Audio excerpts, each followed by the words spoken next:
sorry, but what is... Warning, the following feature contains spoilers.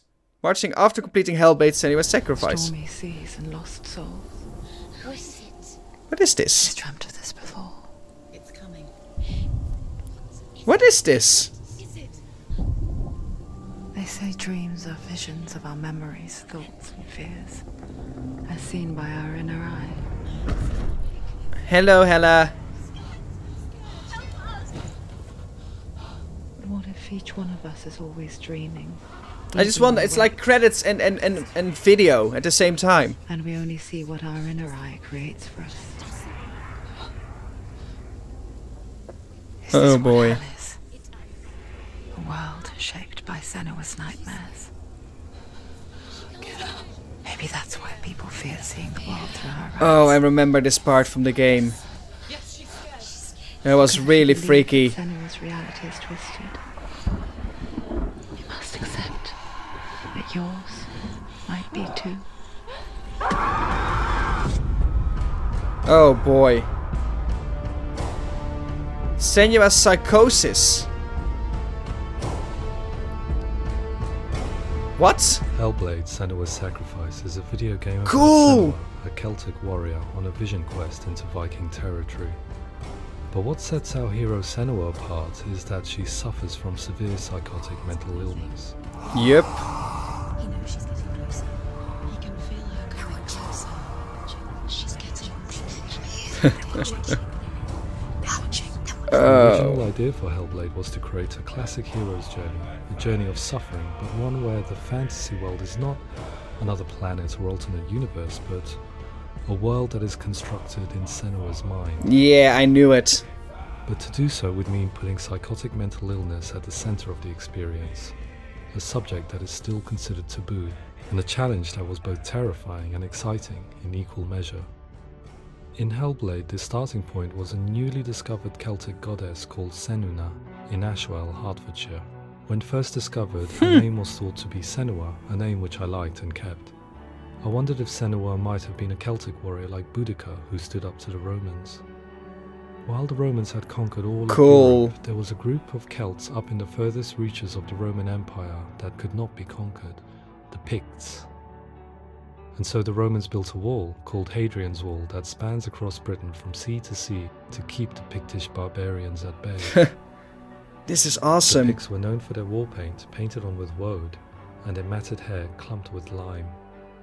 And so Senua would be a barbarian Pict in this image. Cool. What's your name?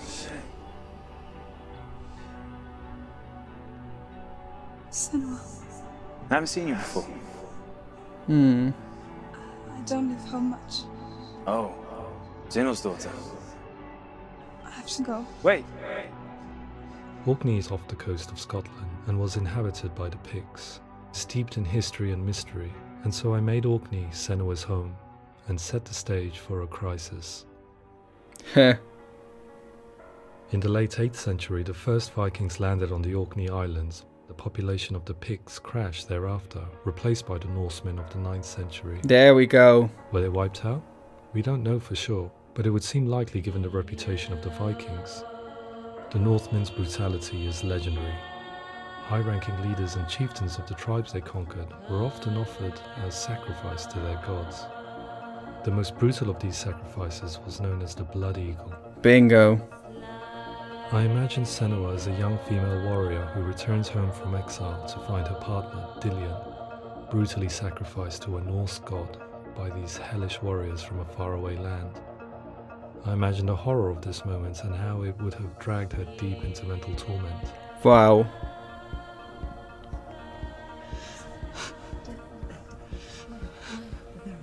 I love it that we have this backstory in here.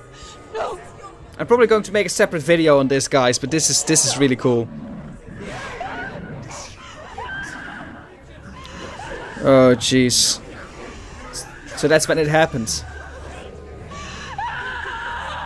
I came to learn that the Celts had a sophisticated and nuanced perspective on the nature of mental disorder. One term they used was gelt. A gelt is a man or woman who has been driven mad by a curse, battle trauma, or grief.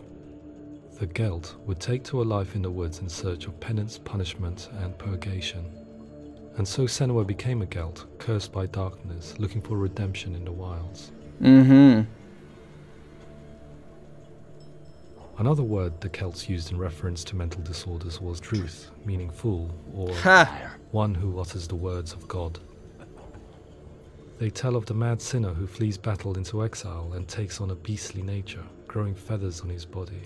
The character called Druth in Hellblade is based on a little-known person called Findan, an 8th century Irish Celt who was captured and enslaved by the Vikings, but eventually escaped to Orkney where he became a monk. Cool.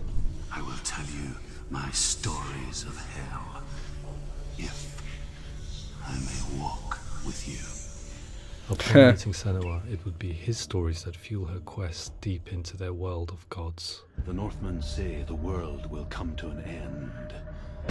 The sun will grow black, the earth will sink into the sea, storms will disappear, fire and water will meet, flames will play against the sky, the heavens and earth and all the world will be burned, all the gods will be dead, and the warriors of Valhalla and people everywhere. Senua, prepare yourself for Ragnarok. It is nigh. So the stage was set for a Cool. new adventure, a journey into the Norse underworld called Hell, a vision quest fueled by madness and myth, a fantasy that was created by Senua's own mind, and one that we would experience through her eyes. This is your mission. This is your quest. There is nothing else left. I am saying cool so many Every times. game about a warrior with psychotic mental illness as its central theme was fraught with danger.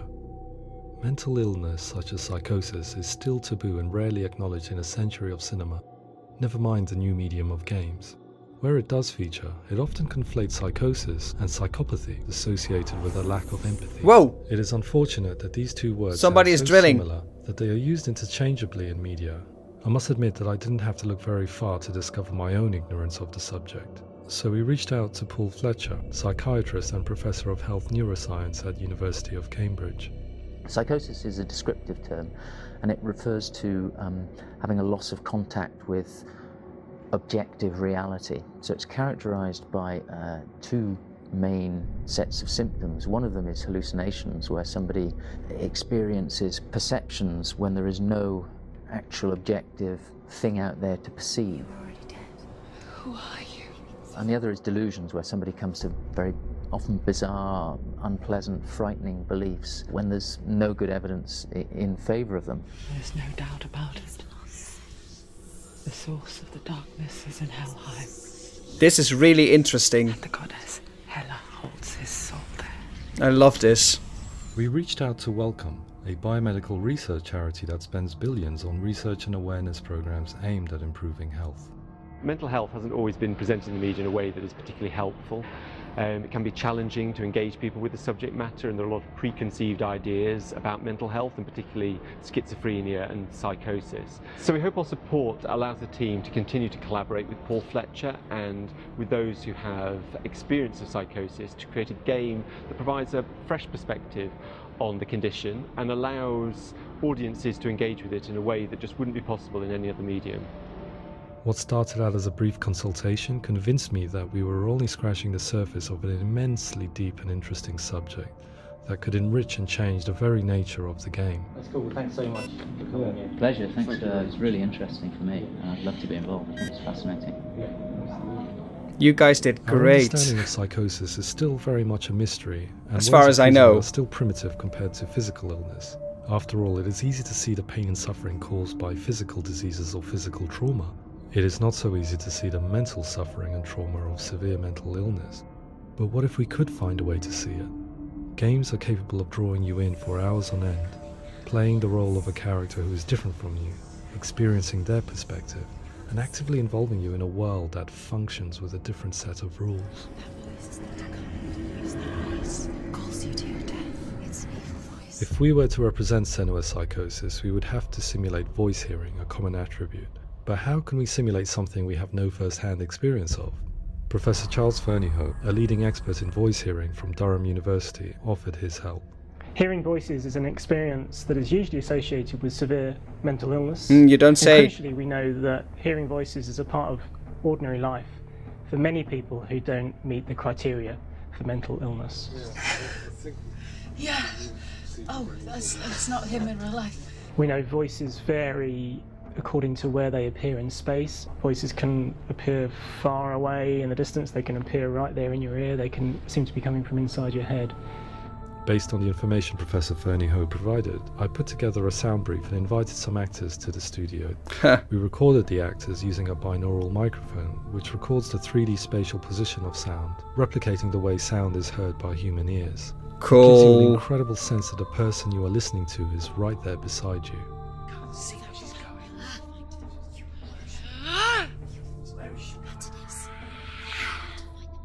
Rachel Waddingham from the Voice Collective came to our studio with 2 young voice hearers to speak to our team. We talked at length about their experiences and they listened to our tests, giving us feedback on how we could improve on it. Everyone hates her. She's cursed. It's very hard to represent what this experience is like, partly because it's such a personal, intense, emotional experience. It's testament to how Ninja Theory have been listening to what the researchers are saying, but also, crucially, listening to the experts by experience. What they've come up with is so compelling. It's by far the best representation I've heard of what these experiences are like. They're coming. Oh man. Other common attributes of psychosis are visions and flashbacks. We met with Recovery College East, who work with and care for people recovering from severe mental disorders. A group of service users gave us their first-hand account of what they experience. Sometimes when the visions or what we're seeing is too much, it becomes more difficult until eventually we perhaps don't see anything. The people we spoke to, the stories they told, were fascinating, harrowing and mind-boggling. The reality of what people experienced was vivid, far exceeding what I could possibly have imagined. We went away itching to represent some of these visions and flashbacks in the game.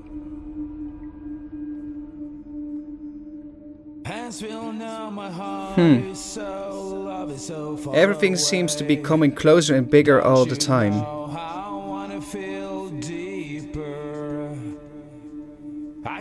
Everything is in bits, like a photograph that's torn and put together again. If you move, it's frightening. Yeah. Oh, they are showing different things they did. Colors seem to be brighter now, almost as if they are luminous. Oh, that is so awesome and frightening at the same time, knowing that this is based on real things. Sometimes the world appears like a kaleidoscope and it can be beautiful. Yes, that was so pretty. Hot damn. When I move quickly, it's a strain on me. Things go too quick for my mind. They get blurred. Yeah. They put all those things that people actually experience in the game. I often see waviness and melting of the walls. It makes me feel nauseous.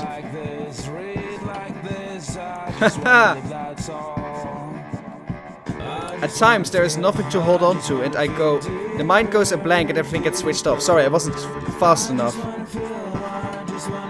That was when I was blind, or the game character was blind. One of the trials. That's why they put those trials in there, not just for the story, but also... We continue to hold meetings with Recovery College East over the course of a year and a half, showing them what we had achieved so far and refining the in-game representations based on their feedback. With their help, flashbacks, visions and changes in perception were woven into the story and gameplay of Senua. The students that are involved in this project are incredibly excited about being involved. They have described the experience as being important because it values their lived experience and shows that despite what we have been through, all of that experience becomes valid, that actually it's something that we should all be talking about. The experiences described range from beautiful to frightening beyond comprehension. I heard of a girl who has to live with an angry voice screaming at her, slamming on her doors and walls 24 hours a day. Oh jeez. I met someone who would often see hanging corpses in a room, so real that she would sometimes try to rescue them. The panic and fear that comes with such visions is entirely understandable, and it can be a living horror for some. Worthless, weak, pathetic. Go on, feel sorry for yourself, because there is no one left to do that for you. I was urged by one fellow that we should not shy away from showing this horror, and so I was perpetually torn in making Hellblade. Had we gone too far with our representations or not far enough? Broken and lost. Just like your soul. Come on.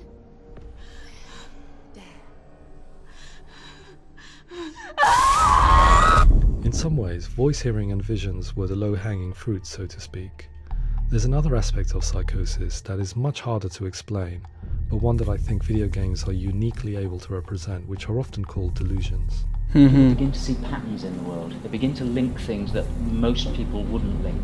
Most of the things that we might think would be coincidence or, you know, not worth commenting on. Nevertheless, that might have a particular salience or importance for them. One individual described how everyday words, sounds, colours and objects were steeped in meaning to him, forming a strange and sinister puzzle that he was determined to solve but could not quite get to the bottom of.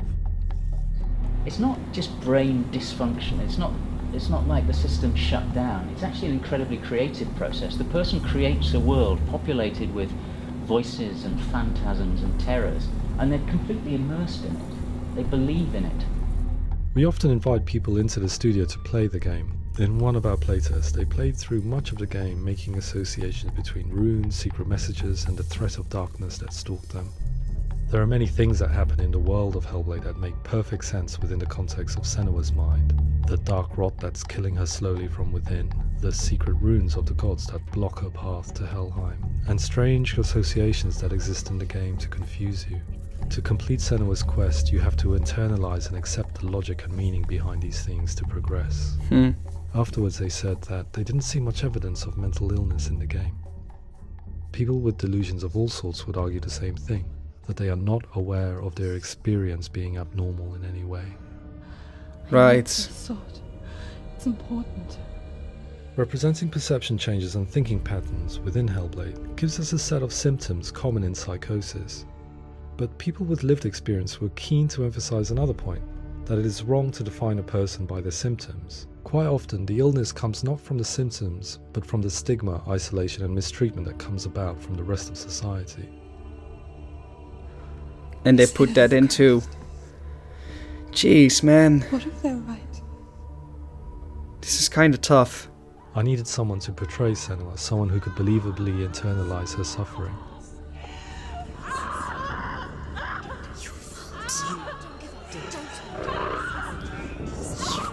Oh man.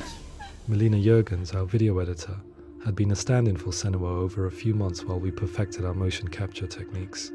Without realizing it, she had already auditioned for the role, and I knew her well enough to know that I didn't have to teach her to act, but to relive her own internal pain.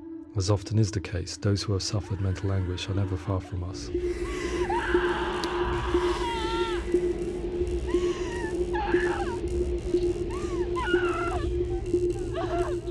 Wow. My hope is that by creating a compelling and aspirational character in Senua who feels very much real, albeit in a fantasy setting, we can provide a lens into her reality, a different one to yours, and this is where storytelling comes into play. I imagined her life based on common threads in real people's lives. She was always prone to psychosis as a child. Her mother Galina also heard voices and had visions, so perhaps there was a genetic aspect. Or perhaps it was cultural, as she lived within a world without science, of gods and a superstition, as exemplified by her druid father Zimbal. Psychosis developed in her late teens to early 20s and was exacerbated by stigma and isolation at the hands of the clansmen and her father. This darkness. It's spreading. That is so powerful right there. The trauma of seeing her lover Dillian sacrificed tips her over the edge, making her remodel her reality around a concept that connects everything. The darkness. So the question, is what Senua experiences real? Can only be answered by saying, yes, it is real. It is her reality. All of her suffering will have been for nothing. It's real to her. It's just so that makes it real. Towards the end of the project, service users and professionals that had collaborated with us were invited to see the near-final game. It was a chance to see if the game had reflected their views or if it had misrepresented them. For me, being involved in especially developing Senua's character has been really important, and being able to bring in my perspective and what I see and what I hear, and having that built into the game has been a real privilege. It's gritty and it's meaty, and there are some tough subjects in there that are being tackled with honesty.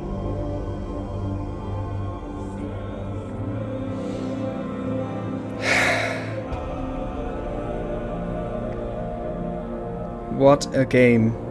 I was blown away by it today, absolutely blown away. It was just fantastic to get the opportunity to use our lived experience in a very creative way. There's nothing tokenistic about the work we've put in. It feels like we've been listened to, things have been taken on board, and I think there was a lot of realism in the game itself, and it feels very authentic. That's freaky, actually. If it feels very authentic, all of these things that people envision that. A good experience of what it's like to hear voices and have those experiences. I'm glad that the guys at Ninja Theory kind of asked us to come along and help them build an experience that's positive when it comes out, and get myself a copy and have a go. I can recommend that to anyone, even if you've watched Let's Plays of it. You really, really need to experience this for yourself. All the way through, I was really inspired by how the conversations have translated into the game in a way that I think I didn't imagine was possible. So wonderful, really wonderful.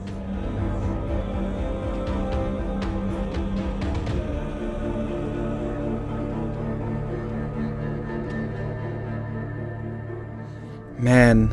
I really hope that others will follow the lead they've set and use the power of something like a video game to change people's perceptions, to increase understanding, and ultimately to make some of the stigma around voice hearing and other experiences go away.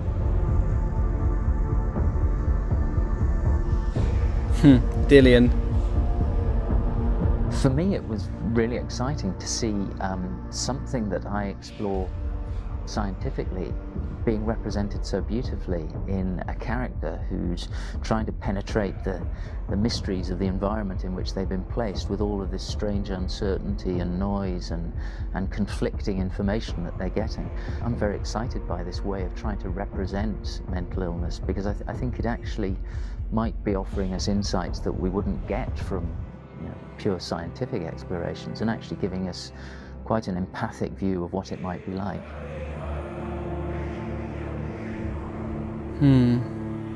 Sea of corpses, man. Mental illness has been with us for as long as we have been on this planet. But why? Why hasn't evolution stamped out this weakness from within our gene pool? I often pondered this question until I realized that the question had an inbuilt flaw. It assumes that being and thinking differently is a weakness. The only reason we have computers, spacecraft, medicine, poetry, art, and yes, even video games is because individuals are able to simulate new abstract realities in their minds and share them with the rest of us. We need people to be willing to see differently in order for us to progress and survive as society. And we need to be open to these new ways of seeing. And it is this spirit that motivated me to create Senua's story and share it with you. Thank you. Thank you so much for sharing that with me and with everybody else who played this game or watched Let's Plays of it. If you would like to find out more about psychosis and mental health difficulties, visit www.hellbladehelp.info. Alright. That's really where I'm going to leave this. I'm going to split this up into 2 videos, but I'm gonna leave this series here. The Let's Play of Senua's Sacrifice Hellblade. It is done. It is over for now. And we're gonna see what the future brings us. And I think if there's one take-home message from all of this, it's okay to be different. Thank you so much for watching. If you like this episode of me playing Hellblade, don't forget to give it a thumbs up. And then I will see you in my next video.